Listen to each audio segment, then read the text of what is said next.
Улаанбаатар дарга зохион байгуулсан.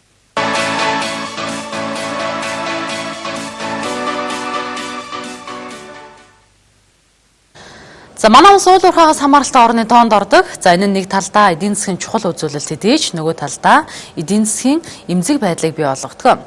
За тиймээс уул уурхайг тогтвортой хөгжүүлэхийн тулд мэргэжлийн боловсон хүчин, улс төрийн нөлөө бага байдал, за улс орны залгамж чанар чухлаа гэж эрд соёлыг уул уурхайн салбарын судлаачид хэлсэн байна. Дэлхийн зах зээл дээр зэс, алт, нүүрсний үн унвал манай улсад эдийн засгийн таагүй нөхцөл бий болж байдаг.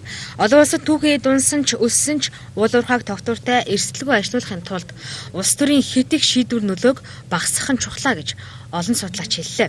Эсвэргээрээ уул уурхайн салбарт мэргэжлийн боловсон хүчин ажилуулдаг, бусдаас туршлага судлуулдаг байх ёстой. Түүнчлэн нэг засгийн газраас нөгөө шилжихтэй залгамж чанар алдахгүй байвал хөрөнгө оруулалт ч тогтвортой байх болно гэсэн юм аа. Мэргэжлийн хүмүүс биш одоо энэ салбарт ажиллаагүй юм уу эсвэл одоо салбараасаа ойлгохгүй юм хүмүүс эдгээр ингээл оролцоол ингээл яг улс төр гэдэг чинь одоо тэр талаасаа их илүү оролцуулж байгаа гэж ойлгоод байгаа шүү дээ.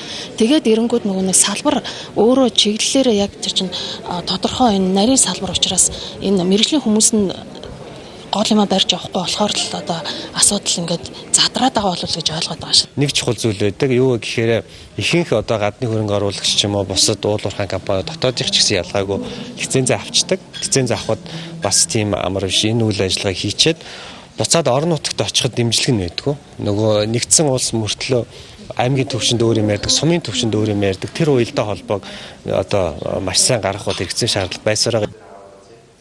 Судлаачид Монгол улсыг эдийн засгийн нөхцөл байдал хүнд байгаа энэ цаг үед томоохон төслүүдэд урагшлуулах нь зөв алхам болно гэж үзэж байна. Манай улсад хууль эрх зүйн орчин тийм ч муу биш учраас хөрөнгө оруулагчдад нөхцөл байдлаа ойлгуулах, тэднийг татах шаардлага зүй ёсоор гарч ирнэ. Энэ ажлаа томоохон хөрөнгө оруулагчтайгаа хамтарч ивэл үр дүнд хүрнэ гэж судлаач инженерчид хэллээ. За тогтвортой